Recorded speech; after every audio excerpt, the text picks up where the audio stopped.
Hi friends, and welcome back.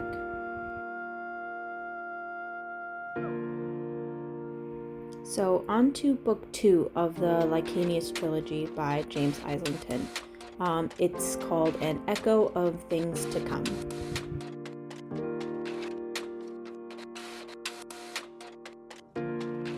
So a quick summary. Amnesty has been declared for augurs after a horrifying attack on Ilan. The boundary continues to weaken to the north, and there is danger on many sides. Wur is placed back in a position of political power, but he struggles to balance his newfound power against those who doubt him and those who doubt even the danger that the world is facing. Asha investigates the disappearance of her fellow shadows, and Caden wrestles with his realization that he is Arcane Devaed and seeks to restore the rest of his memories. Davian also is now publicly outed as an augur, but he's protected under the amnesty. He continues to grow in his ability, and he trains with some of his peers.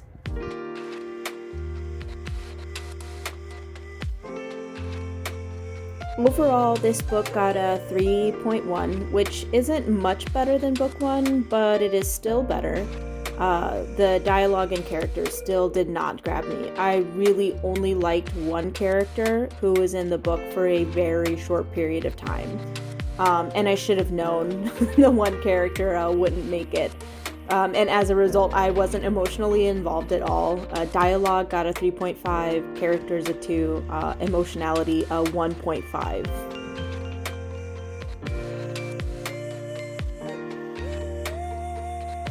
And just like with book 1, world building and the plot are really where this book shines.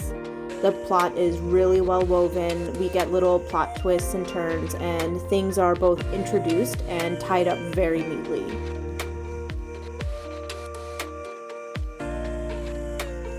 Spoilers ahead as I tell you my specific thoughts on the story.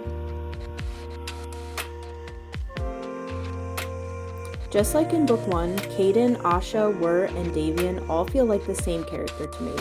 They all have this sense of ultimate good, I'm willing to sacrifice anything and anyone for the greater good.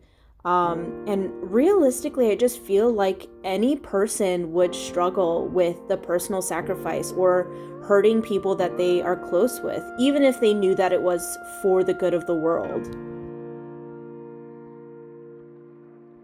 I'm not upset at all by the decisions they made. I don't think that the decisions were out of character, but I feel like it would have been a little more relatable if there was more internal struggle, more temptation to do the wrong thing or the morally gray thing. Especially just considering that most of the characters are either teenagers or young adults.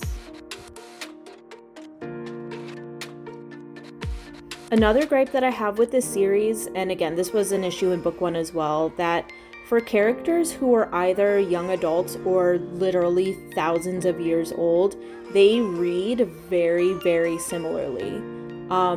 Humans on a normal lifespan grow and change and evolve, and I believe can be identifiable usually by being in a certain age group, by their perspectives, their motivations, their speech patterns, and I mean even like their own bitterness from what they've been exposed to over time. However, Caden and Davian really could be equal peers despite one of them having a millennia on the other, regardless or not if he has all of his memories back.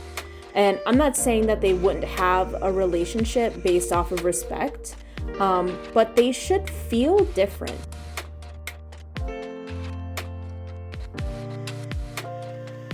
I also found it odd, and this is probably a nitpicky thing, that Davian was never slightly tempted by Ishel. And I guess it's odd to me that he and Asha apparently love each other so much, but the way that they're written, they think and talk about the other very infrequently. I feel like also temptation is normal, especially amongst teens and young adults, and when you haven't seen the person you are infatuated with for a long time. And I think that it would have added an emotional complexity to Davian's character.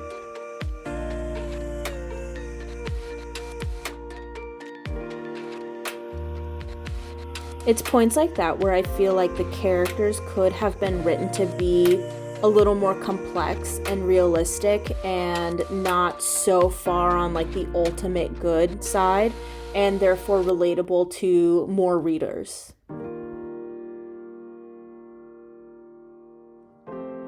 This book was definitely a better read than book one, but I wouldn't reread it. I'd recommend it to someone else, but I wouldn't suggest that they put it to the top of their to-be-read list.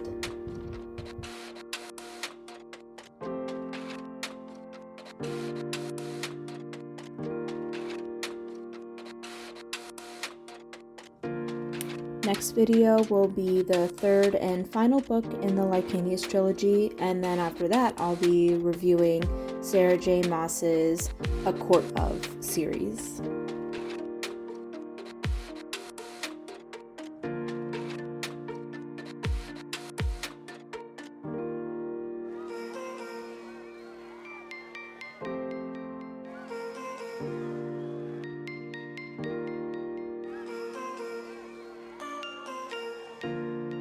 Thanks for watching.